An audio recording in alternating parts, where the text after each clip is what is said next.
o'clock in the morning, so she really doesn't fancy the thought of coming in here this evening, as far as that goes. So she's on Good Morning Scotland tomorrow and on television. Right, well, welcome Peter, thanks very much for coming in. John and I have said for years, the only person you can trust with the weather is Peter Sloss, because it's the Campbell.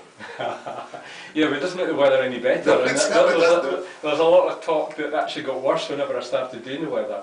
And people used to say, you know, how come you're always talking about the rain heaviest over Argyll? What have you got against Argyll? But it was just always fact that it always was heaviest over Argyll. And is it just, you know, years ago, places were never really mentioned, you know, like towns were never really mentioned, but now you get towns put up on the maps regularly.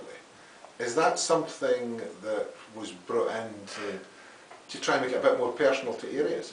I think so. I think a lot of people, when they see a map, they're never quite sure exactly where they live, so obviously yes, places nearby.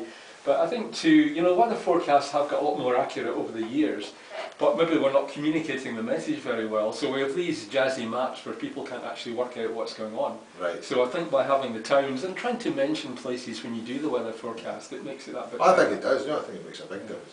We thought it was just when you went on that Campbell started to get mentioned more often. It did get picked up a few times actually, but it was, compared to the population, and it was getting more mentions in Glasgow, so it wasn't quite right until. Quite right. Anyway, well, John said we had a special weather. He wasn't going to do the weather this week, so we've got yourself. So anything you can tell us about the weather, or what can you tell us? Yeah, well, the weather, it's been quite a volatile state at the moment. We've had obviously some very heavy rain last night. That heavy rain still causing problems across England and Wales just now. We've got a drier interlude at the moment, but there's heavy showers just approaching Islay, and now they'll push in across all parts overnight. And then tomorrow, really, it's a bright day. We'll have some sunshine, but a lot of heavy showers tomorrow. There could be even a wee bit of hail and thunder mixed in as well. The showers, the heaviest, I think, was frequent showers up towards Tainloan across Kilberry, but Carradale out across Arran. There'll be fewer showers, a wee bit more sunshine here.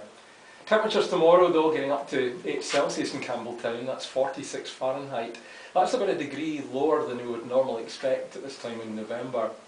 But as we get into Saturday now, a cracking day in the way for Saturday. We've got a ridge of high pressure building, and it will keep all parts dry. So a lovely day Saturday. It will be dry with sunny spells, quite a bit of sunshine through the day. The wind's easing down as well.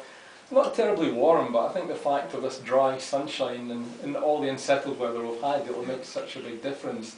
There's another low that brings some heavy rain up across England and Wales on Saturday. And it will just brush us maybe on Saturday night into Sunday, but really we're looking at that beginning to move away next week. And quite a dramatic change beginning to take place in the weather. There's a big area of high pressure out in the Atlantic, and that will start to make its way in next week.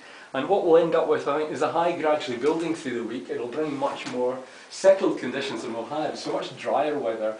But it will be northeasterly winds, so much colder weather than we've had as well. So really quite a contrast, you know, for this very mild, very wet weather for the past week or two, we're going to get this much drier weather, but much colder weather with frosty conditions, but at least it'll allow a lot of the water to drain away. Well, I think you've just made a lot of farmers very happy with